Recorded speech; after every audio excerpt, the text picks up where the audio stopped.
Bom, então a gente vai conversar agora sobre o exercício 17 da lista 3 sobre competição perfeita. E aqui, então, a gente vai começar a exercitar algumas das coisas que a gente viu do ponto de vista mais abstrato na nossa última monitoria, tá?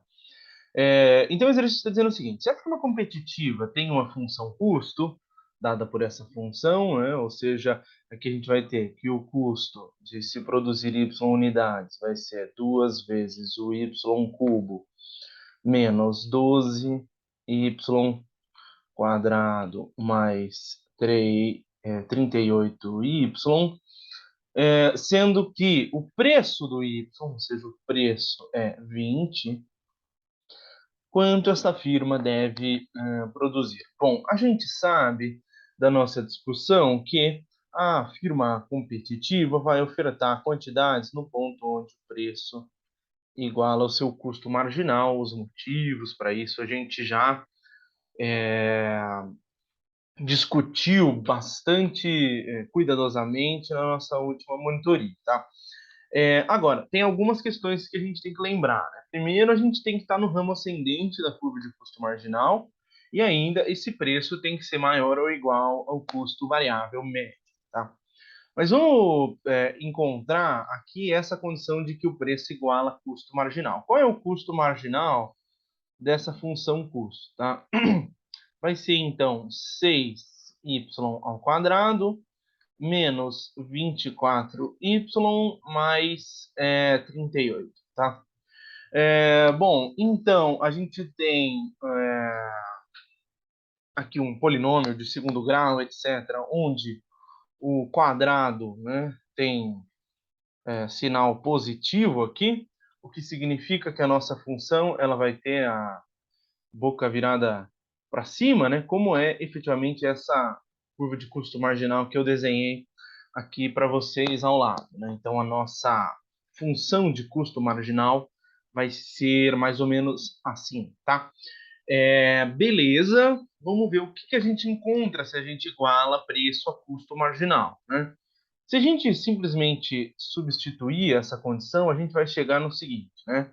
De que o nosso 6y ao quadrado menos 2y mais 38 iguala o nosso preço, né? Ou seja, 20. Isso vai nos dar, se eu passar o 20 para a esquerda, né? Isso vai me dar a seguinte equação de segundo grau. 6y quadrado menos 2. Eu copiei, certo? Ali, acho que aqui é 24, né? Me perdoe. Aqui é 24 menos 24y, né? E de igual modo aqui é menos 24y. Vou falar igual professor de segunda série, né? Fiz só para ver se vocês estavam prestando atenção, né? Beleza, então menos 24y mais 18, isso é igual a zero, né? Bom, eu acho que resolver a equação de segundo grau não deve ser exatamente a coisa mais difícil para vocês, né? Disso a gente vai chegar na seguinte equação: se eu dividir todos os lados, se eu dividir tudo por 6, vai me dar a seguinte equação: y quadrado menos 24 dividido por 6 vai dar 4, né? Menos 4y, mais 18 por 6 vai dar 3, mais 3, e isso iguala a zero, tá? Beleza, vamos resolver isso então, né? A gente precisa achar o nosso delta, né? Delta vai ser igual a menos b, portanto 4, não, desculpa, b2, né? Então vai dar 4 ao quadrado, 16, menos 4 AC, 1 e 3, né? Então vai dar 16 menos 12, né? Então vai dar 4. Portanto, a nossa raiz de delta vai ser 2, certo? Acho que é isso, né? Beleza. Então, o que a gente sabe? O nosso y vai ser igual a menos b, agora sim, né? 4 mais ou menos 2 dividido por 2. Então, vai ser igual a 2 mais ou menos 1. Isso nos diz que a gente tem dois valores possíveis para y, né? Y vai ser igual a 3, né? Vamos chamar aqui de y1, ou vai ser igual a 1, né?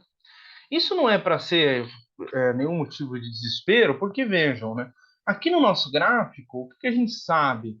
Que se o preço ele é, digamos, fixado aqui num nível 20, então ele vai cruzar a nossa curva de custo marginal em 2 pontos mesmo, né? Não tem grandes surpresas em relação a isso. Vamos supor que aqui seja o 20. A gente tem 2 pontos aqui então, né? Um deles é o 1, né? Dos resultados que a gente encontrou aqui é o y, né? E a gente tem um outro aqui que é o 3, né? Qual é a quantidade ótima, né? Vejam vocês que a gente sabe que a nossa firma ela vai maximizar lucro no ponto ascendente da curva de custo marginal, ou seja, no ramo ascendente da curva de custo marginal. Portanto, a gente sabe que quem está no ramo ascendente é esse ponto aqui, ou seja, o y igual a 3, né? Agora, dá para a gente fazer outras coisas, né? Para visualizar se isso aqui está correto. A primeira coisa é que a gente sabe que o nosso y ele tem um ponto, desculpa, que o nosso custo marginal ele tem um ponto de mínimo, né? Qual é esse ponto de mínimo? Vejamos. O custo marginal, quanto que ele é mesmo? Deixa eu olhar aqui. Ele é 6y ao quadrado menos 24y mais 38. Beleza. Onde está o mínimo desse custo marginal, né? Vamos derivar ele em relação a y, e ele vai nos dar que 12y menos 24 é igual a zero. Ou seja, o mínimo y do custo marginal mínimo vai ser igual a 2, né? Ou seja, você tem aqui que o nosso custo marginal ele alcança o mínimo dele em 2. Portanto, de fato, o 3, como ele está depois do mínimo, é, e o custo marginal é ascendente, a partir disso, o nosso 3 realmente vai ser a quantidade que maximiza lucro. Agora, falta uma coisa para a gente, ou seja, né, a gente conclui que o nosso y estrela aqui, né, o y ótimo é de fato o igual a... Opa, o que eu fiz aqui? Cancelar.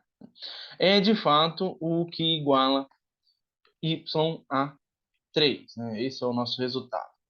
Mas não acaba aí, né? Por quê? Porque a gente sabe, beleza, ele está no ramo ascendente da curva de custo marginal, mas a gente sabe que o preço ele só vai ofertar essa quantidade y estrela igual a 3 se o preço, né?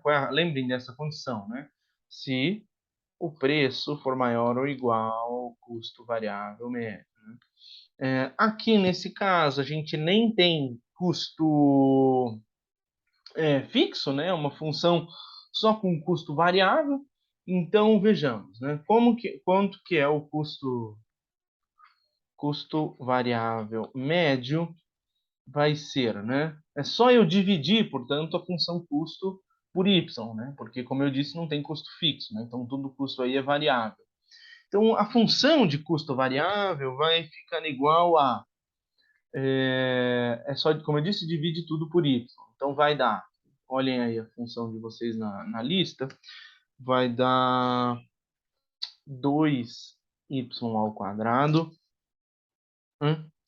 menos 12y mais 38. Correto? E qual é o custo variável médio de produzir esta quantidade de 3 que nós encontramos, né? Custo variável médio de produzir 3 unidades vai ser igual a 2 vezes o 3 ao quadrado menos 12 vezes o 3 mais 38. Quanto isso vai dar, né? 3 ao quadrado é 9, então aqui é 2 vezes 9 vai dar 18, menos 3 vezes 12 vai dar 36, é isso? E mais 38, né? Bom, 38 com menos 36 vai dar 2. 2 mais 18 vai dar 20. Vejam vocês, portanto, que nesse caso em que nós estamos considerando, o preço ele é igual ao custo variável médio, né? O que indica para a gente que, nesse caso, a firma fica exatamente indiferente entre produzir ou não, né? Lembrem, ela teria custos, ela teria lucros estritamente positivos se o preço fosse maior do que o custo variável médio. Sendo igual ao custo variável médio, a firma fica indiferente entre produzir ou não. Vocês podem é, vocês podem verificar isso por vocês mesmos, substituindo esse preço e essa quantidade 3, né, na função lucro da firma, que vocês vão chegar à conclusão de que o lucro vai ser igual a zero. Né? Então, finalizando, né, qual é a pergunta da firma? Quanto ela deve produzir? Ela produz Y igual a 3. Tá bom? Então, esse é o exercício 17.